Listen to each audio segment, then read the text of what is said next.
नमस्कार मित्रांनो, आजच्या या भन्नाट आणि ऊर्जावान विश्लेषणात तुमचं स्वागत आहे. आज आपण वेळेच्या चक्रातून खूप मागे जाणार आहोत. आपण हे बघणार आहोत की प्राचीन काळातल्या छोट्या छोट्या गावांमधनं शस्त्रास्त्रांनी सज्ज अशी महाकाय साम्राज्य कशी उभी राहिली. इयत्ता 6वीच्या इतिहासाच्या पुस्तकातील जनपदे व महाजनपदे या प्रकरणाची ही अत्यंत अद्भुत गोष्ट आहे जी तुम्हाला नक्कीच आवडेल. चला तर मग सुरू करूया. आजच्या या ऐतिहासिक प्रवासात आपण मुख्यत्वे 5 गोष्टींवर फोकस करणार आहोत. 1. जनपद म्हणजे काय? 2. 16 महाजनपदे. 3. प्राचीन गणराज्ये. 4. मगध राज्याचा उदय. आणि 5. अजातशत्रूची नवीन शस्त्रे. अगदी साध्या गावांपासून सुरुवात करून आपण एका अजिंक्य साम्राज्यापर्यंतची मजल मारणार आहोत. पण पुढे जाण्याआधी एक विचार करा. एक साधंसं, छोटंसं आणि शांत गाव संपूर्ण जगाला हादरवून सोडणाऱ्या एका विशाळ आणि शक्तिशाली साम्राज्यात कसं बरं बदलत असेल? ह्यासाठी नक्की काय काय लागत असेल? तर आपला पहिला टप्पा आहे जनपद म्हणजे काय. चला समजावून घेऊया की या संपूर्ण प्रवासाची नक्की सुरुवात कुठून आणि कशी झाली.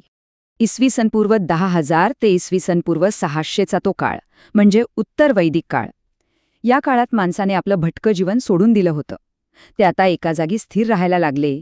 त्यांनी स्वतःची कायमस्वरूपी गावे वसवली आणि पुढे जाऊन याच गावांचा विस्तार होऊन त्यांची जनपदे तयार झाली.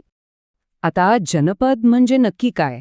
अगदी सोप्या भाषेत सांगायचं तर असा एक विशिष्ट भौगोलिक प्रदेश जिथे लोकांचा समूह एकत्र राहतो. ही खऱ्या अर्थाने आपल्या प्राचीन भारतातील राजकीय व्यवस्थेची पहिली पायरी होती. इथे लोक एकत्र येऊन शेती, पशुपालन आणि व्यापार करायचे. या जनपदांची सर्वात भारी गोष्ट म्हणजे त्यांचा कारभार. इथे कोणी एकटाच राजा हुकूम सोडत नसायचा.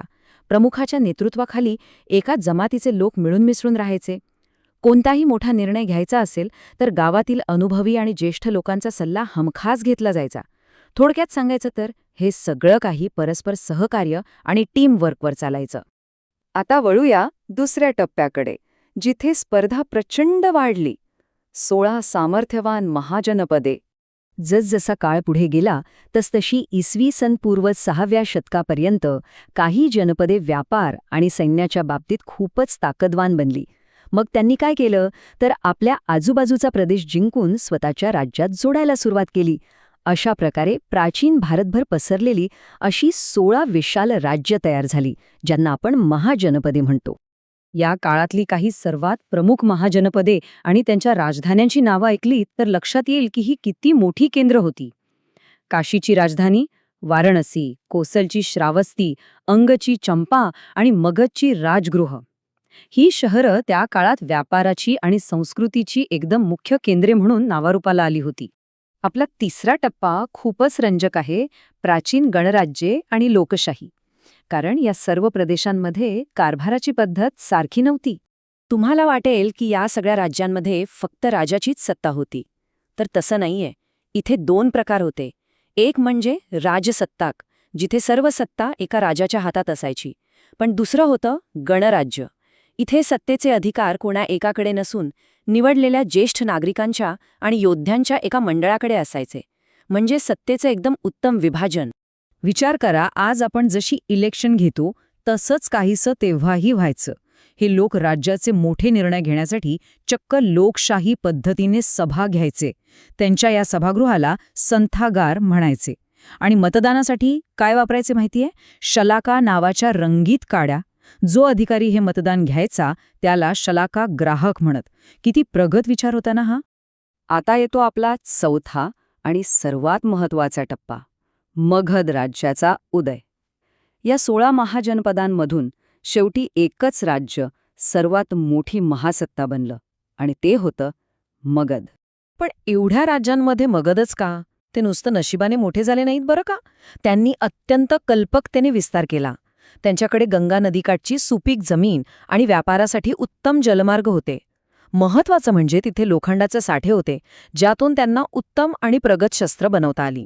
त्यांची अर्थव्यवस्था मजबूत होती आणि इतर राज्यांसोबत सोयरीक जुळवून त्यांनी आपली राजकीय ताकद अजूनच वाढवली. राजा बिंबिसार याच्या काळात या मगधच्या साम्राज्याचा पाया खऱ्या अर्थाने भक्कम झाला. त्याने शेती आणि व्यापारात जबरदस्त सुधारणा आणल्या. पण खऱ्या अर्थाने मगधची लष्करी ताकद जगाला दाखवून दिली ती बिंबिसारच्या मुलाने. आपला 5वा टप्पा, अजातशत्रू आणि त्याची नवीन शस्त्रे. अजातशत्रू हा अत्यंत आक्रमक आणि महत्त्वाकांक्षी राजा होता. त्याने मगधच्या सीमांचा प्रचंड विस्तार केला आणि विशेष म्हणजे वज्जीसारख्या बलाढ्य गणराज्यालाही युद्धात धूळ चारली. त्याच्या या विजयाचं सिक्रेट म्हणजे त्याने वापरलेलं भयानक तंत्रज्ञान. त्याने युद्धात महाशिलाकंटक नावाचे एक महाकाय दगड भिरकावणारं यंत्र वापरलं आणि दुसरं म्हणजे रथमुसळ असा एक रथ ज्याला लोखंडी टोकदार पाती जोडलेली होती आणि जो शत्रूच्या सैन्यात घुसून दाणादाण उडवत असे. हे म्हणजे प्राचीन काळातले रणगाडेच होते असं म्हणायला काहीच हरकत नाही. अजातशत्रूनंतर शिशुनाग आणि मग नंद घराण्याच्या राजांनी मगधची ताकद अफाट वाढवली. त्यांच्याकडे प्रचंड संपत्ती आणि विशाल सैन्य आलं. पण एवढं सगळं असूनही काय उपयोग? कारण या नंद घराण्याचा शेवटचा राजा धनानंद हा अतिशय अहंकारी आणि जुलमी निघाला.